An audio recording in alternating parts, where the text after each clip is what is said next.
Le corps d'un enfant disparu depuis la semaine dernière a été retrouvé hier très tôt en début de matinée et ce corps a été retrouvé mutilé. De là est partie une rumeur, celle de trafiquants d'organes liés à la découverte donc de ce cadavre. Ces rumeurs ont donc abouti à 3 lynchages hier jeudi, un Français, un Italien et un Malgache, vous l'avez dit hier en fin de journée.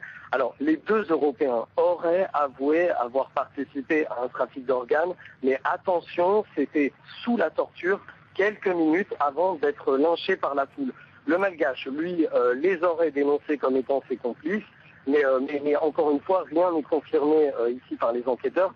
Il s'agit de rumeurs. En revanche, sur le profil des hommes lynchés, il y a quand même quelques faits confirmés. Le Français était en séjour ici en visa touristique, mais son passeport montrerait des allers-retours fréquents à Madagascar.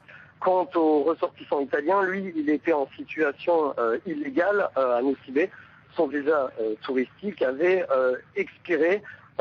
Ces 2 ressortissants européens n'étaient pas connus ici, ni de la population, ni des autorités ici, Cyril. Et Bilal, pour l'instant, les autorités, les enquêteurs ne disent rien sur cet éventuel trafic d'organes? Alors justement, l'enquête vient de démarrer, elle vient de commencer ce matin.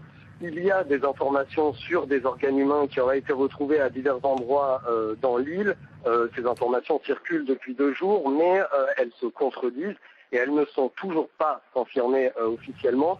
Selon les enquêteurs, il n'y a pour l'instant aucune preuve réelle ou tangible d'un trafic d'organes, si ce n'est, et vous l'avez évoqué, l'état du corps de l'enfant qui a été retrouvé, l'enfant qui a été mutilé. Donc l'enquête vient de commencer. Une délégation ministérielle vient d'arriver à Nosy-Be pour rendre visite à la famille de l'enfant. Et il se pourrait, mais encore une fois, les enquêteurs ne sont pas très précis là-dessus, il se pourrait qu'il y ait plusieurs cas de disparition d'enfants. Ici, on a plusieurs habitants qui nous disent que depuis une semaine, il y a des affiches pour signaler la disparition d'au moins 5 à 7 enfants à Nosy-Be.